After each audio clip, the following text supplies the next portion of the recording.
નમસ્કાર દર્શક મિત્રો, હું છું પરમાર અનિશા. તમે જોઈ રહ્યા છો લોકસામના ન્યૂઝ. તો જોઈએ આજના સમાચાર. અમરેલીની સિવિલ હોસ્પિટલની બેદરકારી લઈને સામાજિક કાર્યકરો સિવિલ હોસ્પિટલના સર્જનની મુલાકાતે.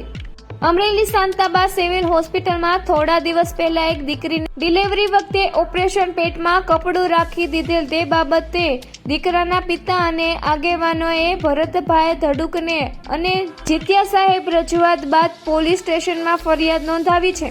ગુરુવારે સર્ટિફિકેટ હાટું આવે છે ને એ લોકો અહીંયા આવે ને ત્યાં સમય પૂરો થઈ ગયો. હવે બસ મળે ન મળે 11 વાગે બોડી વાળા માણસો આવે છે તો દયા રાખો, બારી બંધ થઈ જાય તો એ દિવ્યાંગોને શું કરવાનું? દર ગુરુવારે ધક્કા ખાવાના? એ વાત કરી છે પણ સાહેબ એનો સમય વધારો અને કા 2 ટાઈમ કરો, ગુરુ શુક્ર કરો, 2 વાર કરો સાહેબ. સાહેબ તમને હું શુદ્ધ ગુજરાતીમાં કહું, 2 દિવસ કરાવી જીત્યા સાહેબ તમને ખરેખર અમરેલી સિવિલ હોસ્પિટલના જવાબદાર વ્યક્તિ તરીકે સાહેબ તમને હું રિક્વેસ્ટ કરું છું, આ મીડિયા મિત્રોના માધ્યમથી સાહેબ ખરેખર તમે આ 4 દિવાલની ચેમ્બરમાં બેઠા હો, ખરેખર ગરીબ દર્દીની શું તકલીફ છે ને સાહેબ, તમે આટો મારો તમારા ડોક્ટર હરકો જવાબ નથી દેતા. સંપલ કાઢે કે મેને સંપલનો નિયમ નથી લાગતો, કોઈ ગયો ને આમ કર. અને સાહેબ આ બધું તન તડાકા ચાલે છે એટલે મેનેજમેન્ટ દિનેશભાઈ અમે રિક્વેસ્ટ કરીએ છીએ આ રીતે ન હાલે. તમે એને આટો મારો, તમારા ડોક્ટરો તમારા કોઈ હારતા જ નથી. હા તો તમને સારા જવાબ આપે, બાકી તમે જે રાઉન્ડમાં ન હોય ત્યારે કોઈને કોઈ જવાબ કોઈ દેવા રાજી નથી. અને દર્દીને બિચારી બાઈ વાર લે આમ ભઈ જાન આમ વિયો જાન બેડે એવું કરાવ્યો યોગ્ય અમે સમજાવીએ છીએ કે બધા સરખી રીતે જવાબ આપે, વાત કરે. બધી અમે રોજ ટ્રેનિંગ આપીએ છીએ લોકોને. અચ્છા તો ટ્રેનિંગ એક્સેપ્ટ કેમ નથી? તમને થાતા આ પબ્લિક ડીલિંગ છે ને, થોડા ઘણા નાના મોટા પ્રશ્નો રહે છે. સાહેબ નાના મોટા નથી. એક ભાઈની આંખ ફ્રીકિંગ છે, બાવાજી માણસ છે, ઈ બિચારો પૂંજા પાદરથી કે ગામ છે લીલિયા તાલુકાનું, ન્યા ઈ બિચારો મંદિરે રહેતો હતો ને બધા તમારી મારી જેવા છે ને રોટલી દીજે ની ખાતો પીતો હતો, એની 2 આંખે સિવિલ દઈ દીધી. શું કરવાનું લ્યો કયો છે જવાબ તમારી?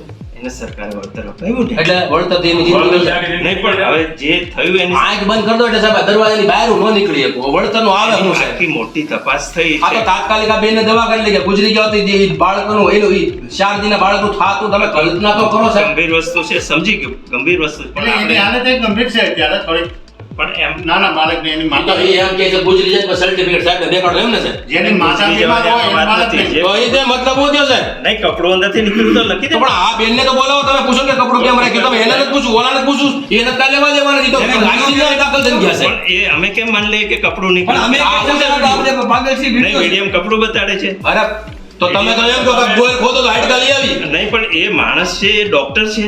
એ બે- આ ડોક્ટર છે આ ડોક્ટર છે. તો પૂછો તો કપડું કેમ બોલ રાખી? નહીં, પણ એને અને અત્યારે ભાઈ આ બેનની દીકરી છે ને ભાઈ, સાંભળો મીડિયા સમક્ષ કહું છું, આ સાહેબનું એવું કહેવાનું છે કે ઈ છે ને ત્યાં દર્દી રહ્યા ને ઈ કપડું બેનને બતાવો તો જ ભાઈ બિચારી બેન દાખલ છે ને આ કેટલા અમે દિવસથી દાખલ છે? નથી કરી, કપડું જોવા આઠ દિવસ થઈ ગયા. એટલે ઈ દાખલ છે એનું કારણ શું હતું? દામનગર તો મુલા લઈ ગયા.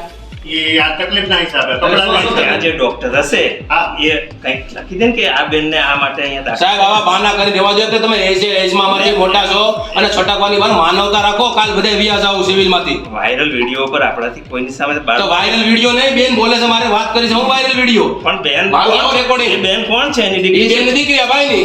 પણ એ બેન નહીં, આજે પેલા પણ એ તો પ્રાઇવેટ વોટ તમે એની પર નાખો, આને દંડ કરો ને સાહેબ. પ્રાઇવેટ હોય તો તમે છટકવાની બારી શું કરો છો? નહીં, બારોબાર જવાબ ના અપાય. તમે બારોબાર જવાબ આપો છો.